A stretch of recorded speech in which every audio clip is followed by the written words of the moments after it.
Wonderful, yeah, that's a great introduction, particularly the comment about warts and all. I think in the startup space, because we're riding on reputation and outgoing appearances and whatnot, there's a lot of facades and there's a lot of sort of misinformation out there. So it's really a credit to 376 for putting this session on, where I think it's an opportunity for a bit more bare bones kind of information, because for people starting out in this space, it's kind of difficult to get a hold of that bare bones sort of information.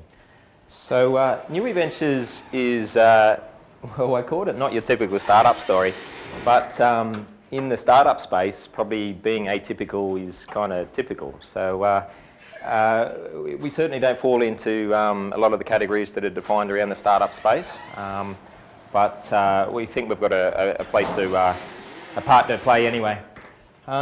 This is a picture of the three founders here, and it's a picture that we've used before to kind of give the impression that we're human beings first and we're entrepreneurs second, and the two aren't different. We've got a life to lead as well as running a company. So I'm going to take a slightly different approach. Generally with these startup pitches, you talk about the problem you're trying to solve and the validation process that you've gone through. Our problem is a meta problem. It's a problem that we were trying to solve ourselves. Why start up? Why start a business? Why leave a comfortable job and go out into the great unknown? Well, for us it was career stagnation. It was lack of the ability to express our talents and our desires and our wants. It was the fact that that I was being paid a comfortable salary for doing very, very little, and that's only satisfying for so long. We're only on the earth for a limited amount of time, and we all want to flourish, and we all want to achieve, and I felt that within the corporate environment I wasn't getting that opportunity. I was born an innovator. I've always been an innovator. I want to innovate. It's an innate drive, and within the environment that I was in, I felt that was being stifled, and I didn't have that opportunity. So ultimately I was looking for an avenue where we could apply our talents to create new great things, make a little dent in the universe, as Steve Jobs would put it. So, like any problem, we had to validate it. Is our solution going to work? And for us, starting a venture was about knowing whether there was a scene that we could play in. Are there people that are going to support us? Is there a community of people that get the entrepreneurial drive, that get the innovation scene, that want to contribute and want to help out and want to push the needle on things? And will it be enough to sustain the venture? Are we going to have to go back to our jobs 12 months later because there's just not enough going on? Can I convince anyone that this will be a fun ride and they ought to join me, come along on this unknown journey? And ultimately, can we fall back? Are people going to take us back into the corporate world, ultimately, if this thing doesn't go? And it turns out the answer is yes to those questions. I was really, really pleased. I came to events like this, although this event wasn't around at the time. I came to innovation events. I went to Innovators Lunch. I went to various events that the university and that the council were putting on. And to my delight, I discovered that there was an entrepreneurial innovation scene in Newcastle. And that was unknowns to me. I was working in research and development, in electronic product research and development, and I wasn't aware that there was an entrepreneurial innovation scene in Newcastle. So I had to separate myself from the corporate world and get involved with these people that are movers and shakers off their own volition. They're not part of any particular company necessarily, but they're internally motivated to innovate. So I was really excited to discover that, and it gave us the confidence to venture out and give it a go. So we started with a innovation. We jumped into the smart parking space. We saw that as a great place to apply our talents. I saw a very clear gap in the current offerings, and it seemed like a great problem to solve. It's a problem that resonates with lots of people, and I'll talk a bit more about that later. We put together a pitch application to Slingshot's Jumpstart Accelerator that was running at the time with NRMA, and that process of distilling our thoughts down into a pitch application was extremely useful for us. Asked a lot of questions that we hadn't considered before, and it forced us to take that time to think things through. And we were shortlisted, and so we travelled down to Sydney to one of these high-rise apartments and pitched our hearts out in front of in front of a panel of representatives from NRMA and from Slingshot. And for us, as engineers, very, very capable engineers, it was our first time learning what it meant to define a customer, what it meant to find your product market fit, what a total addressable market was and why that mattered, and in fact what the term business model means. For me, all these terms seem easy to understand. They're just words, they're not complicated words, but we'd never really delved deeply into them and understand what they actually mean and what it means to solve them. There's a lot behind those words. You know, they get bandied around, but there's a great deal of depth that's necessary to fully understand what those terms mean. So the timeline of how things went, that pitch application, we were unsuccessful, but we got a heap of great feedback. Slingshot were really forthcoming with feedback and support and encouragement to move things along. So we decided in September 2015, coming up to our 2-year anniversary, to incorporate, and we ran a smart parking pilot of some early technology at the University of Newcastle. We deployed some smart parking occupancy sensors at a car park at the university so that we could monitor whether those car parks were available or not. We tried to push things on along at the University of Newcastle. We discovered that that was extremely difficult, very, very difficult to engage with an organisation of that size, and certainly their rhetoric around engaging with entrepreneurs and being innovative and saying yes more than no was right up our alley.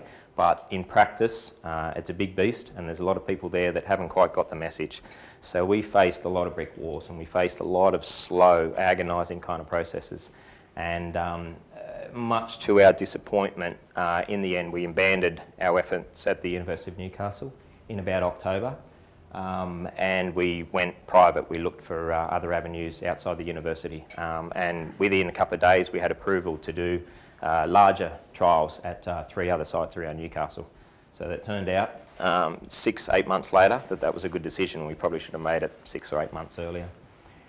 In February 2017 we realised that really the stuff we were doing in smart parking was separate to the stuff we were doing in Newie Ventures, and we were sort of muddying the waters there. And so we spun out the smart parking stuff under a separate entity, and so that's now known as Foresight Parking. We had a lot of work going on outside the smart parking space, and we were being running off our feet, and so we got to the exciting point of needing more people.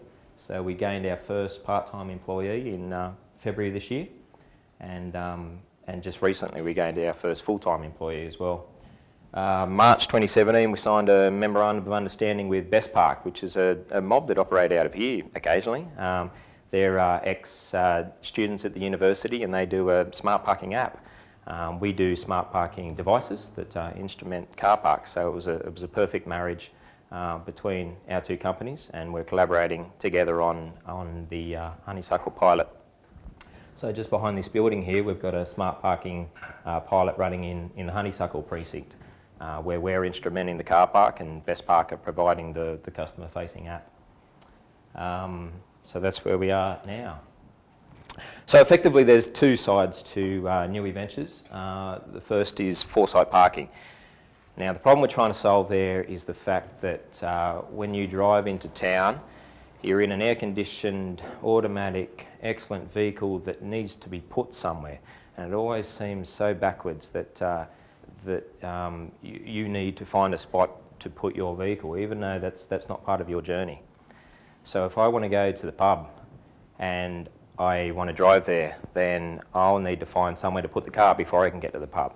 And at the moment we go to our destination and we sort of circle out from there and we're trying to find an available park. And that's time consuming, it adds to congestion, and it's just agonising. It causes missed meetings and frustration and whatnot. So we're trying to solve a simple problem: finding a park, locating the available car parks. We've zeroed in on a niche, and that's the instrumentation of outdoor car parks. Councils at the moment have available a number of systems where they can instrument every car park, put a sensor in each bay, and find and then determine the occupancy of the car park bay that way. They're discovering that they're expensive to retrofit to existing car parks. The car parks need to be put out of action for a period of time while they're installing them. They're expensive to maintain. Each of those devices have batteries. They fail at unpredictable times, and they each need to be serviced. and they're also wind accurate. They're confused by park trolleys, they're confused by changes in the Earth's magnetic field. They're discovering after much expense that these things don't work real well. So we've got an alternative. We've got something that we call the access tracker, where we measure the vehicles coming in and out of the car park at the entrance. So at Honeysuckle, there's a 256 bay car park that we monitor with a single sensor, and we do that in real time, wireless, live. So with a single sensor, we can provide instrumentation on the occupancy level of that car park indefinitely in real time. Anyone can look it up at any point in time, and we also do prediction as well. Based on historical events, we can say it's going to take you half an hour to get to the location. The occupancy level is likely to be this. Either abandon your intention to go to that car park or come right in. There's going to be available car parks. So we think we've got a pretty nice niche there that helps push the needle on smart parking and helps make it a feasible sort of technology. On the other side, Newie Ventures also does product development. So we solve the pain point of going from a conception to a marketable product. That journey is treacherous, very challenging. Typically, the people that have these ideas and want to go to market are one of two. They're either within a corporation and they're stifled by the corporate bureaucracy, by their day-to-day activities, by simply keeping the business running. Or they're solo people who think they've got a great idea. They might be sole traders, or they might be just tinkering on something on the side, and they don't have the resources to understand what it's going to take to get to that final position.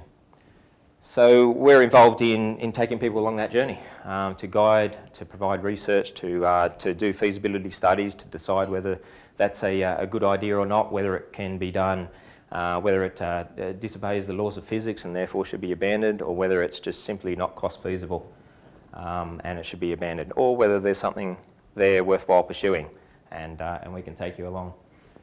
So in-house, we've got a rare combination of skills that a lot of other players in this field don't have. We've got hardware, electronic skills, and design for manufacturer experience. And we've got graphic designer in-house, and we've got skills in artificial intelligence and all sorts of buzzwordy sort of tech. Where we don't have in-house skills, we say it up front. We leverage the network effect. It's really important in a nimble organisation like ours to remain nimble, to not have too many people on staff, to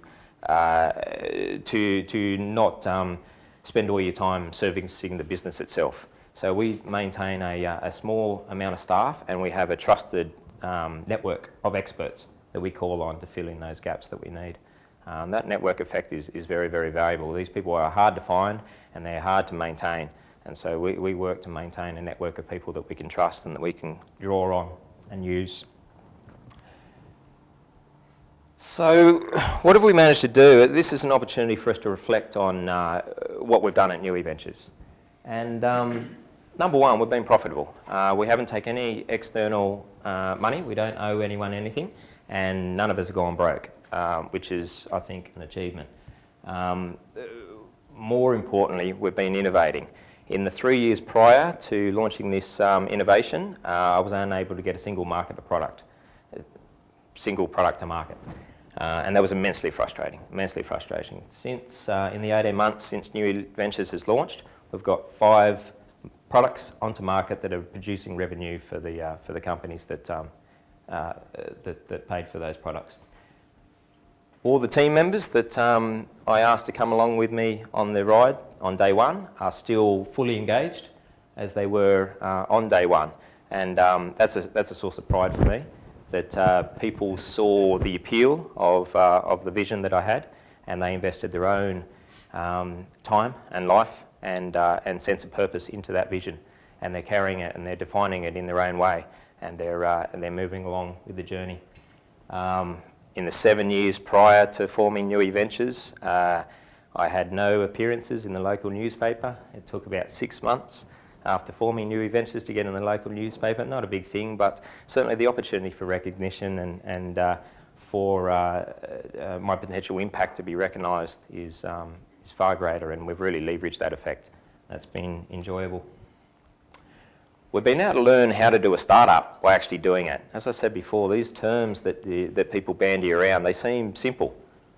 And you think, well, I can read a book, I can watch a presentation, how hard can it be? Well, we learn a great more by actually doing it. So we've had an opportunity to walk that path and understand what's involved and how difficult it is and what the nuances are in undertaking that sort of thing. So much so that both my co-founders actually now run a side hustle. My financial controller runs a financial planning business as a sole provider, and our operations manager runs a yoga training course. We've been able to push the needle on the Internet of Things in Australia. The Internet of Things is something dear to my heart, and I think it's got incredible potential, and I think Australia is in danger of missing out, of letting it go by and then buying in the results when it's all said and done. So we've been able to push things along. Newcastle IoT Pioneers, which is a group that I founded and run, is the premier IoT group in Newcastle, and it's well recognised nationally as an important group on the domestic scene. We're also doing technical things in the Internet of Things. We've launched the only LoRaWAN infrastructure installation in Newcastle that is working commercially. LoRaWAN is a very important technology within the Internet of Things space, and there's a lot of people talking about it, a truckload of people talking about it, and there's very few doing it. So we've been able to push things along there. We're also advancing the hardware startup space in Australia. Hardware startups are poorly understood in Australia. Startups are poorly understood in Australia, but hardware startups particularly so. I'm taking on a role with 1804 to more formally push things along. 1804 is recognised domestically as a pioneer in the hardware startup space. I think this is a really, really important role for 1804 to play, and it's being recognised. I was reminded, someone showed me the Eventbrite story about this event. I think it was really well written. I liked it, but I think it really indicates. Is there another page?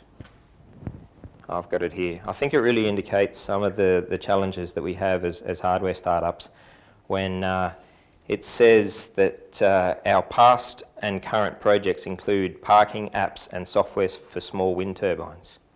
It's close, but we've never done a parking app and we've never done software for small wind turbines. So what we've done is we've done smart parking devices and we've done small wind turbines. And I think that subtle difference is very, very significant. I think the software space, software is eating the world, it's clear, but it's also eating people's minds. I think people figure that apps and innovation are synonymous, and for a hardware startup, that's a difficult narrative to try and dislodge.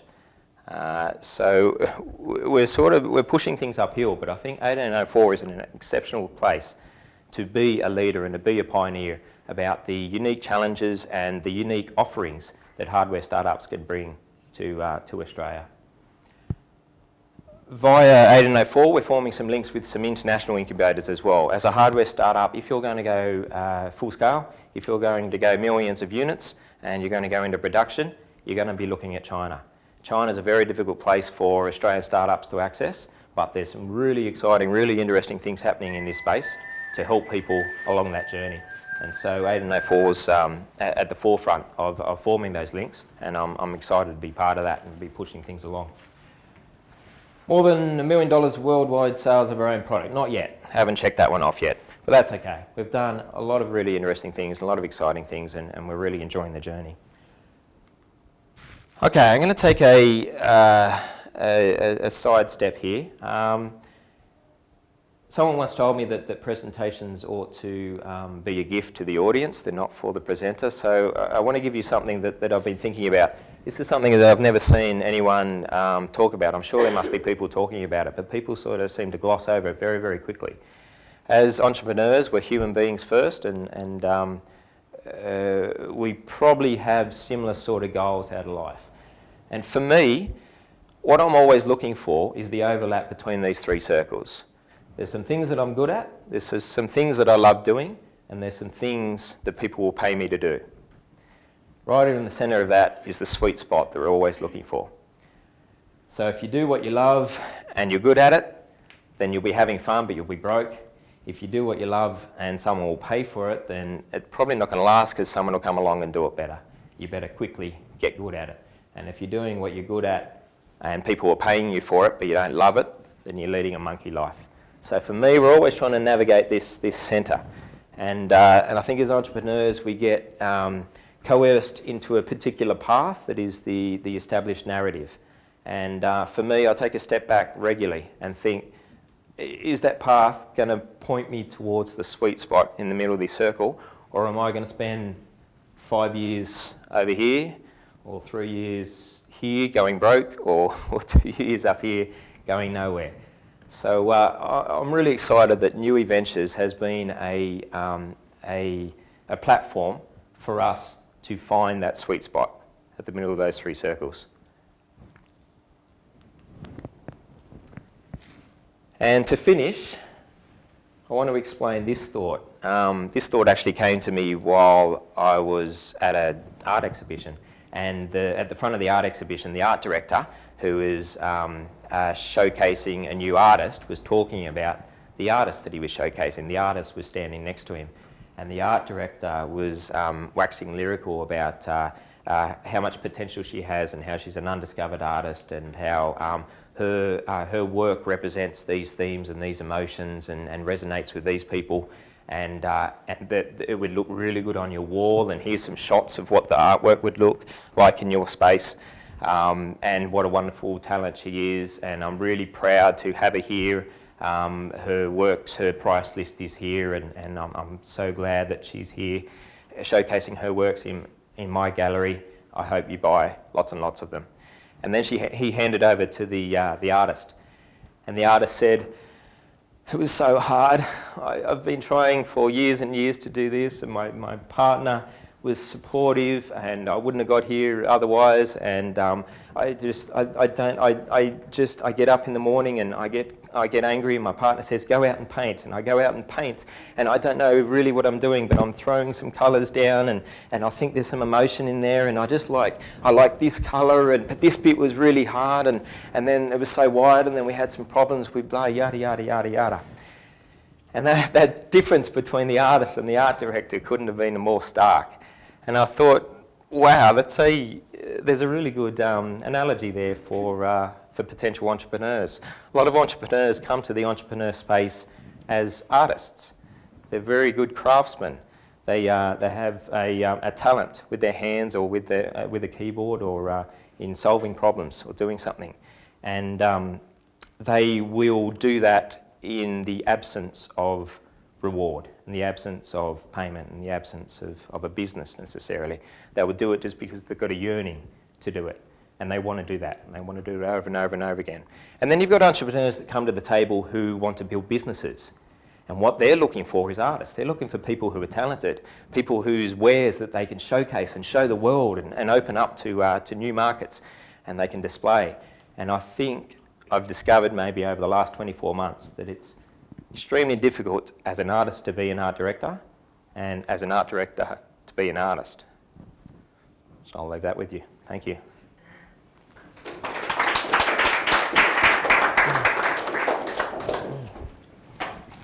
What do we do? Open it up to questions? Anyone? Shoot, if anyone's got any.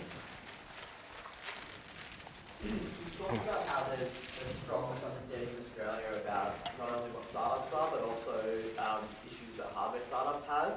What do you think are the three biggest misconceptions that we have about hardware startups? You ask very good questions.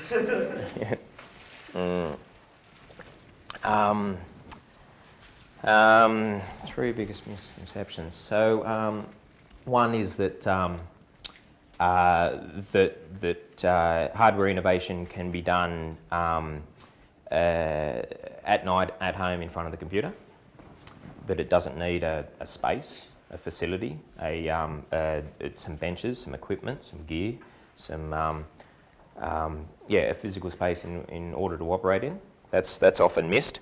So in the entrepreneurial scene in Australia, people often think that the space is less relevant to entrepreneurs, but for hardware entrepreneurs, I think the space is incredibly important. Somewhere to spread your tools out, to tinker with things and put them together and shape stuff up and throw some tools everywhere. The second most important misconception is that the runways are similar. The ability to pivot and to seek feedback and respond to feedback and whatnot as a hardware startup is radically different to a software startup, and that's often not recognised. It's not recognised at all that there would be a distinction between those two things. So, for example, if you want to do A/B testing as a software startup, then you put up 2 versions of your software and you collect responses and you pick the one that has the best response. As a hardware startup, it's going to take you 6 months to develop prototype A and 6 months to develop prototype B before you can present them both and get feedback on them.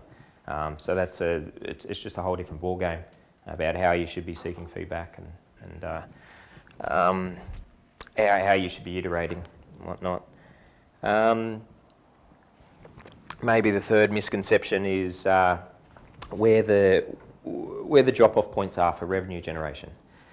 So as a software startup, you can often deliver an MVP very quickly that solves most of the problem and generates revenue. The concept of an MVP for a hardware startup is radically different. If you're going to put a product in people's hands and it's a physical product, then it needs to not catch fire. It needs to not cut them open. Software can't catch fire, it can't cut you. So as a hardware startup, the concept of an MVP is very different as well. You mentioned that Australia is in danger of being left behind with IoT. Can you just expand on that a little bit more? Yeah, sure.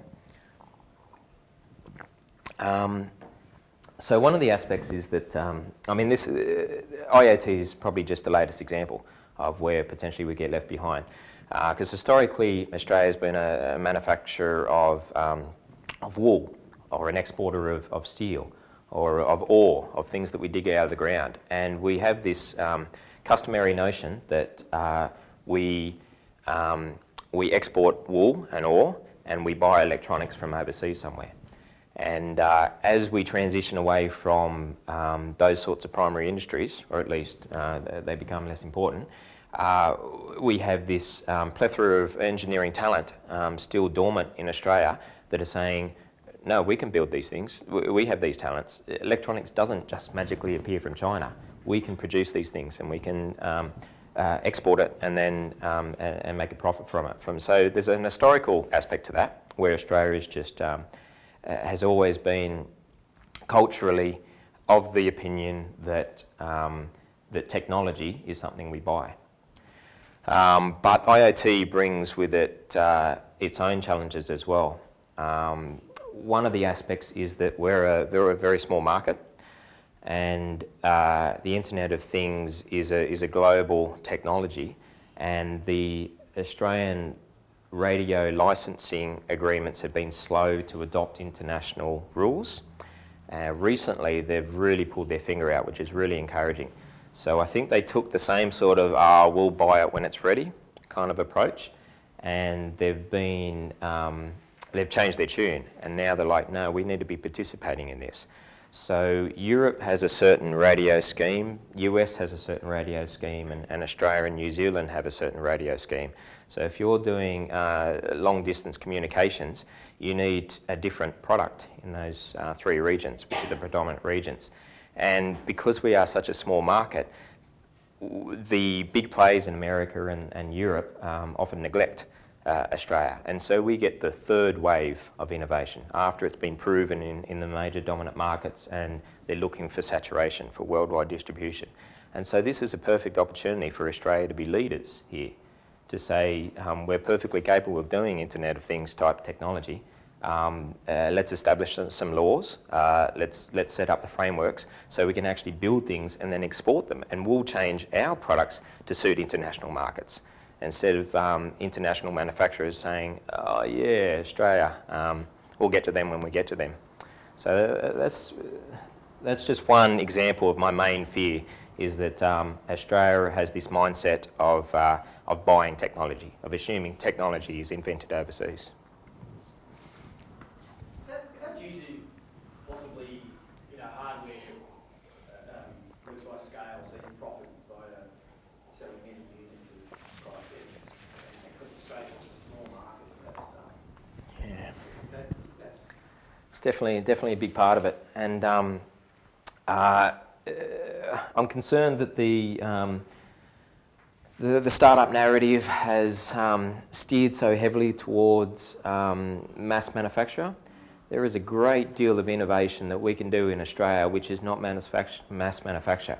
We can do ag tech products that have an enormous addressable market that don't get into that mass manufacture side. And we have expertise, and we have environmental conditions, and we have particular problems that are fairly unique, that can be solved here and then exported.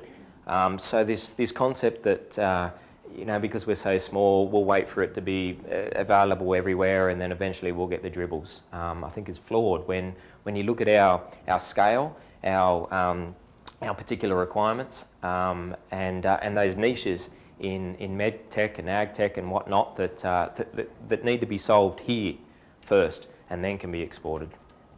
Yeah, that's right. I mean, stuff like with medtech, I sell the proposition that using a place like Newcastle in Australia as a test is great to confirm and validate what you've done, and then take it to the world stage. So you've got a good base that you can test and trial in, which is our country, and then use that as a launching pad. Yeah. There's those classic stories about how international companies, when they're developing a new product, will launch it in Newcastle first, because if Novocastrians accept it, anyone will accept it. So, so how was it difficult pivoting from per car sensor type technology to per car part, and were you emotionally attached to that first product? yeah, sure, but it was pretty easy to lose that emotional attachment when I saw how it was being saturated, and how we're quickly going to become a drop in the ocean. I've always had the intention of never competing. I think this has been influenced by reading Peter Thiel, the ex PayPal fellow who wrote a book called Zero to One. Thank you. And in that he talked about the how you should never look to compete. You should look for monopolies. You should look for areas that no one else is competing in, and then you can set the direction. And so that was the incentive for pivoting there, was that there was already a bunch of individual base sensors, and we were going to be another one of those, and we would have to compete on marketing effectively.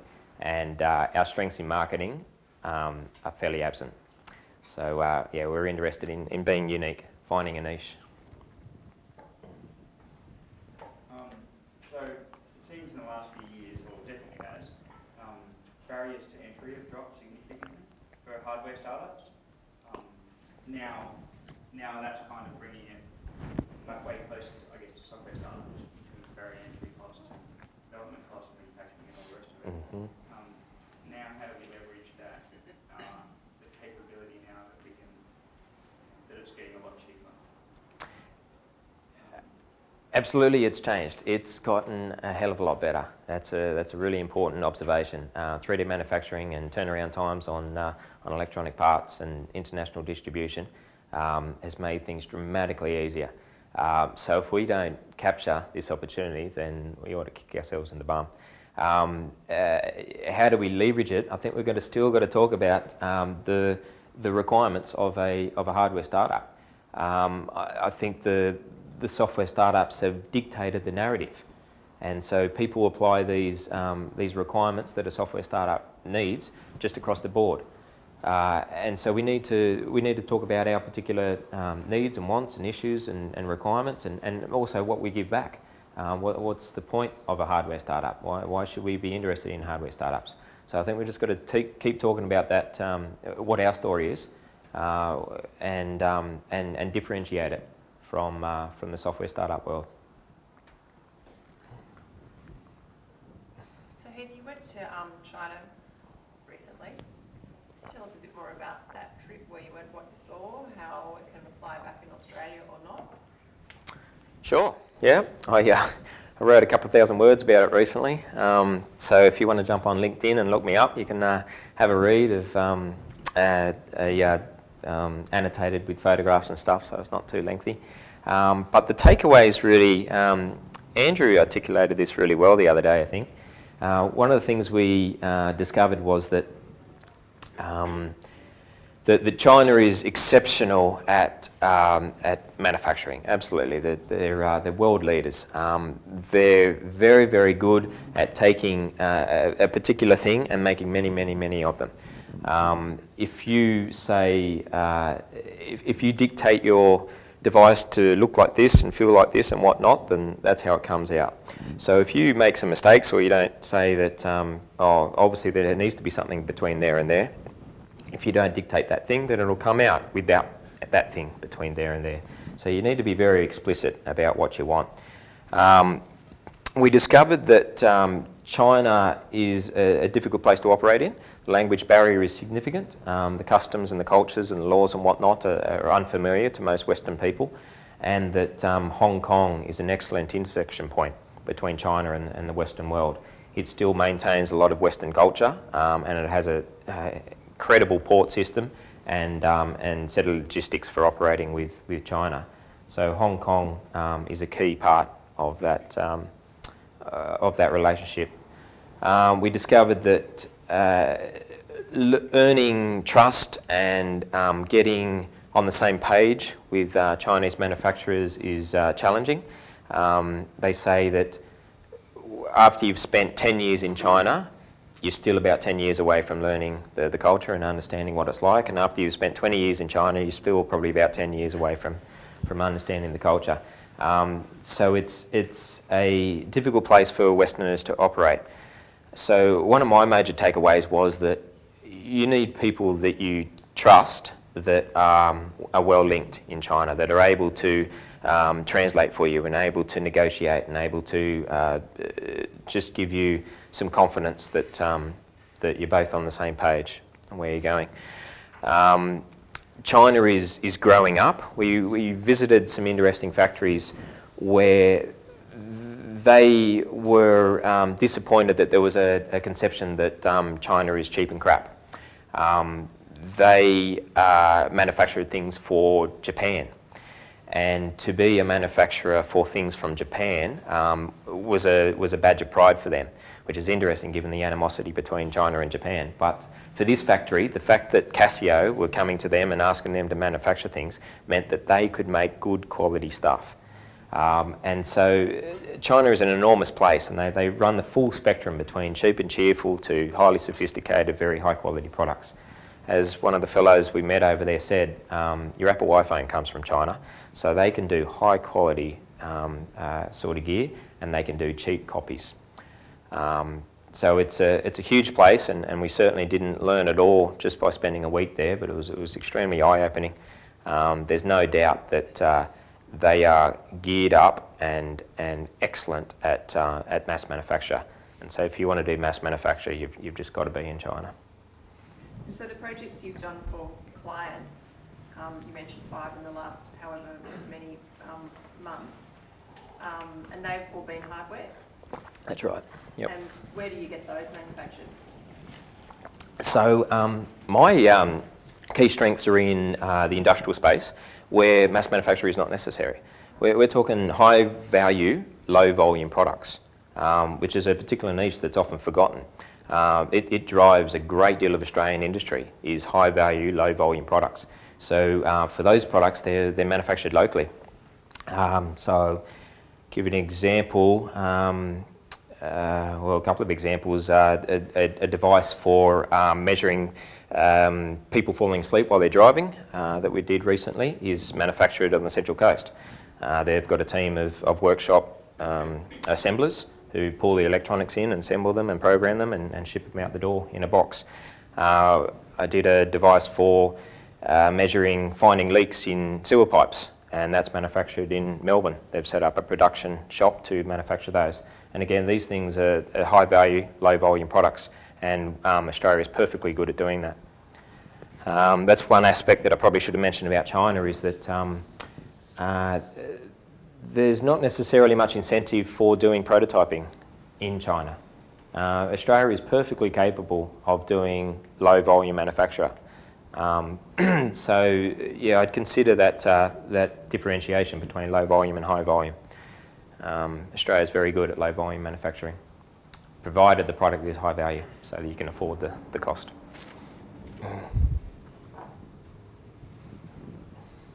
You've done pretty well for a hardware startup, being able to bootstrap yourselves and actually make money in such a short time period. What do you think are the key drivers and contributors to your success? The fact that we didn't focus on our product, which is utterly blasphemous in the startup world. If we had done so, we would have been years away from profitability if we got there, and we probably would have gone back to our day jobs. We focused on the value that we could provide now. So it's simply that, I suppose. The fact that we focused on revenue generating activities now, so that we could stay in business long enough to keep the dream alive. Yeah, and I wouldn't recommend that in all circumstances. Certainly, focus is important, and it's not something we did.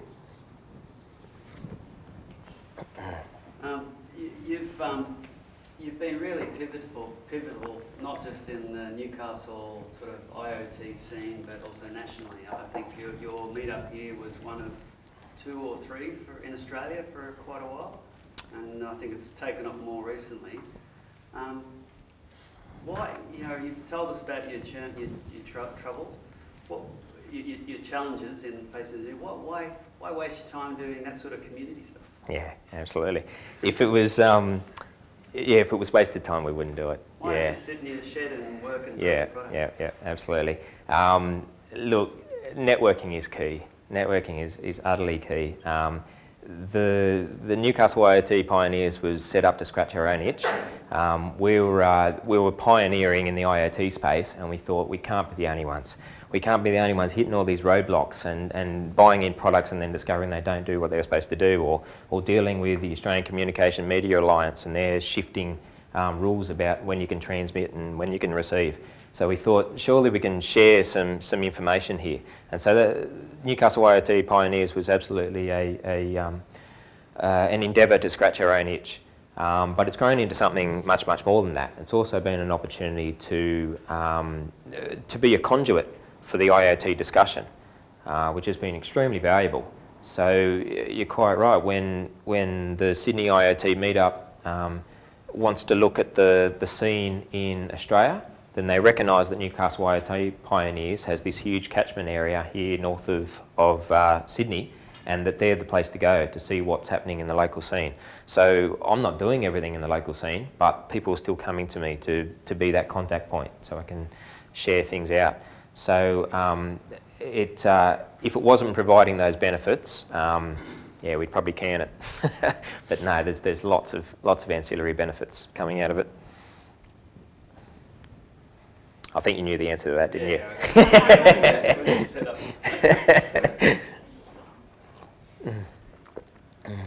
So maybe we could just wrap with one more thing to touch on the IoT Pioneers.